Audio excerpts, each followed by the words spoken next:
नमस्कार मित्रों, आपका स्वागत है रुद्राक्ष एस्ट्रो टीवी पर। मैं हूं कुमार मनोज ज्योतिषाचार्य और आज का विषय है धन की किल्लत।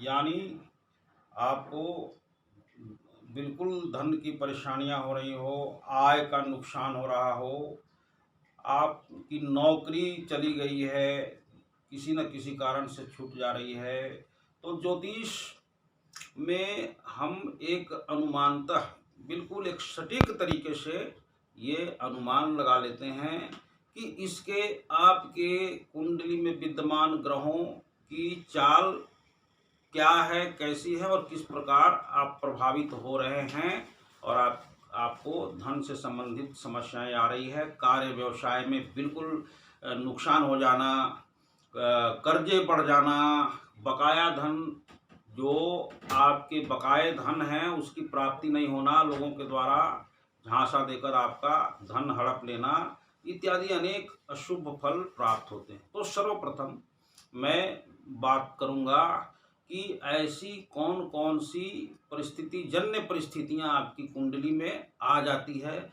जिसके कारण आप एकदम निर्धनता का अनुभव करते हैं, धन की कमी हो जाती है और विभिन्न प्रकार से मानसिक चिंता, शारीरिक पीड़ा इत्यादि से आप बिल्कुल ग्रसित हो जाते हैं। तो सबसे पहले ये देखा जाता है कि विभिन्न जातकों की कुंडली में काल सर्प दोष का प्रभाव बढ़ जाता है। खासकर जिस समय शनि का गोचर अशुभ हो, जिसको कहते हैं कि शनि की 7.5 लगे, या चतुर्थष्ट ढैया हो, या पंचम शनि जिसको कंटक शनि कहा जाता है, या शनि का गोचर 8वें घर में हो, 9वें भाव में भी हो, तो ऐसी परिस्थिति में कुंडली में विद्यमान काल सर्प का दोष का प्रभाव जो है बिल्कुल बढ़ जाता है, जिसका आपको कतई अनुमान नहीं होता है। तो ये हो गया कि शनि के अशुभ गोचर से आपकी दरिद्रता बढ़ जाती है, कार्य व्यवसाय में नुकसान होता है, नौकरी छूट जाना इत्यादि ऐसे अशुभ फल मिलने लगते हैं। परंतु इसके अन्य कारण भी हो सकते हैं। धन का जो कारक ग्रह है वो गुरु माने जाते हैं और गुरु एक राशि में लगभग आपको 12 से 13 महीना रहते हैं। तो ऐसी परिस्थिति में जब गुरु का गोचर आपकी कुंडली में अच्छे भाव में नहीं हो तो 1 साल से लेकर 1.5 साल तक आपको धन संबंधित समस्याओं से ग्रसित रहना पड़ सकता है। आपकी आय बिल्कुल क्षीण हो जाएगी, कर्जे बढ़ जाएंगे, नुकसान ही नुकसान होगा। लेकिन जैसा कि मैंने पहले बताया कि काल सर्प दोष यदि प्रभावी नहीं हो तो स्थितियां बिल्कुल नियंत्रण में रहती है। फिर भी गुरु के अशुभ गोचर से आप धन की किल्लत जरूर महसूस करेंगे। उसके साथ साथ राहु और केतु का जो ट्रैवलिंग होता है आपके कुंडली के दूसरे और 8वें घर में, या तो राहु का गोचर जन्म पत्रिका के 2य भाव में हो या केतु का गोचर हो, दोनों ग्रह एक दूसरे से अपोजिट यानी 180 डिग्री पर होते हैं। तो दूसरा घर क्या होता है कि वह धन संचय का भाव है और इन ग्रहों का गोचर अशुभ होकर 1.5 साल मतलब 1.5 साल यानी 12-18 महीने का होता है। तो इस समय जो है इन 18 महीनों में आप बिल्कुल धन संबंधी चिंताओं से बिल्कुल ग्रसित रहेंगे।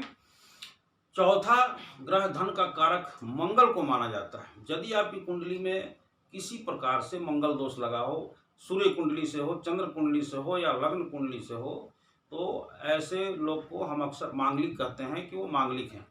तो मंगल का यदि गोचर आपकी कुंडली में 3 ही भाव में शुभ होता है, वो होता है 3रा भाव, 6ठा भाव और 11 भाव।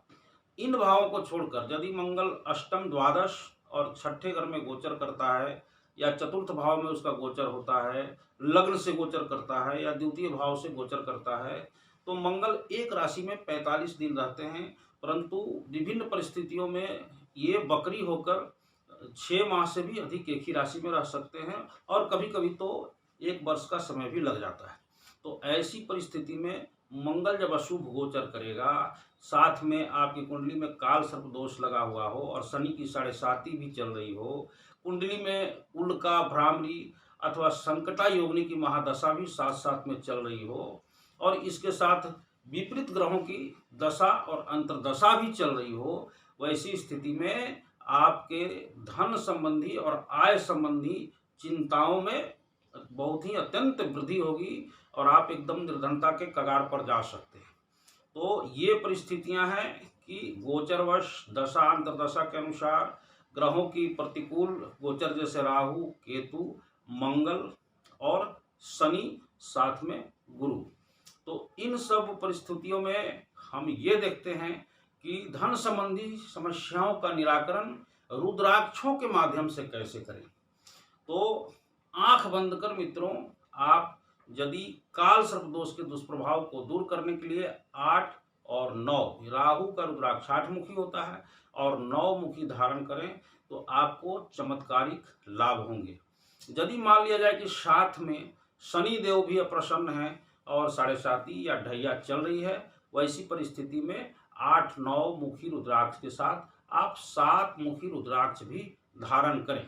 और यदि आप मांगलिक हैं, आपकी कुंडली नहीं है, आपको कुछ पता नहीं है, तो आप 8, 7, 9 के साथ 3 मुखी रुद्राक्ष जो मंगल का होता है उसे अवश्य धारण करें। और एक 5वां रुद्राक्ष धन संबंधी चिंताओं में और पेट की संबंधी चिंताओं में भी आपका मदद करेगा। वह है गुरु का 5 मुखी रुद्राक्ष, जो बहुत ही सुलभ तरीके से प्राप्त किया जा सकता है और कहीं भी उपलब्ध है। तो आप धन संबंधी समस्याओं का निराकरण करने हेतु 3 मुखी, 5 मुखी और शनि का 7 मुखी, 8 और 9 मुखी रुद्राक्षों का संकलन कर काला धागा में इसे जड़वाकर सोमवार को ओम नमः शिवाय मंत्र के साथ सुबह में पूजन कर इसे गंगा जल में स्नान कराकर धारण करें और इसके चमत्कारिक फायदा और धन संबंधी समस्याओं को, अपनी छूटी हुई नौकरी को पुनः प्राप्त करने संबंधी शुभ फलों की प्राप्ति कर सकते हैं। और इसके साथ ही हम आएंगे, फिर मिलेंगे अगले एपिसोड में, और हमें इजाज़त दीजिए। नमस्कार, धन्यवाद।